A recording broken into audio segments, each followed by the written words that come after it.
அலைகள் மோதிடும் கடற்கரை தனிலே வசித்திட ஆசை வைத்தாயே. அலைகள் மோதிடும் கடற்கரை தனிலே வசித்திட ஆசை வைத்தாயே. பலவித கலைகளும் பாரினில் சிறந்திட அனைவருக்கும் துணை புரிந்தாயே. அனைவருக்கும் துணை புரிந்தாயே. ஆரோக்கிய மாதாவே, உம் அருட்புகழ் பாடி துதித்திடுவோம், என்னாலும் பாடி துதித்திடுவோம். இன்று 15/6/24 இருக்கிறோம். நாம் அன்னையின் புகழை ஒவ்வொரு நாளும் நாம் பாடி துதிப்போம். என்னோடு ஒரு நிமிட நிகழ்ச்சியில் கலந்து கொண்ட உங்கள் அனைவருக்கும் இனிய இந்த நல்வாழ்த்துக்கள். அன்பு உறவுகளை, தூய ஆவின் துணையோடும் அன்னை மரியின் பரிந்துரையோடும் நாம் தொடரும் சங்கீத தொடர்ச்சி. சங்கீதம் 26, 10, 11, 12. அவர்கள் கையில் தீ செயல்கள், அவர்கள் வல கையில் நிறைய கையோட்டு. நானோ மாசற்றவனாய் நடந்து கொள்கிறேன்.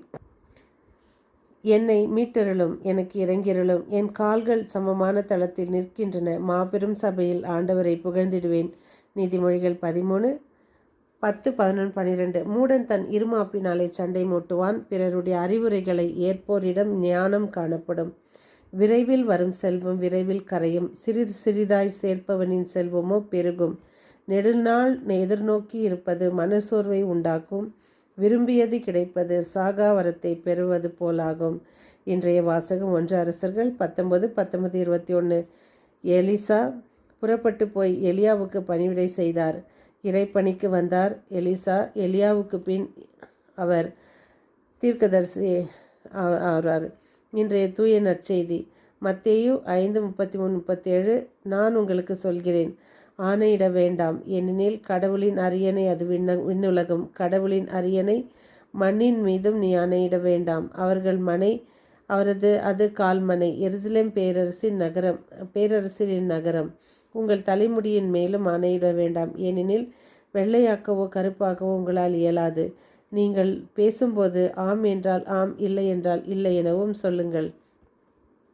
தினம் நாம் வாசித்து இருக்கும் இந்த சங்கீதத்தில் ஆண்டவருடைய வார்த்தையை நாம் கேட்கும்போது, உங்களுக்கு விரும்பியது கிடைப்பது சாகாவரத்தை பெறுவது போலாகும்.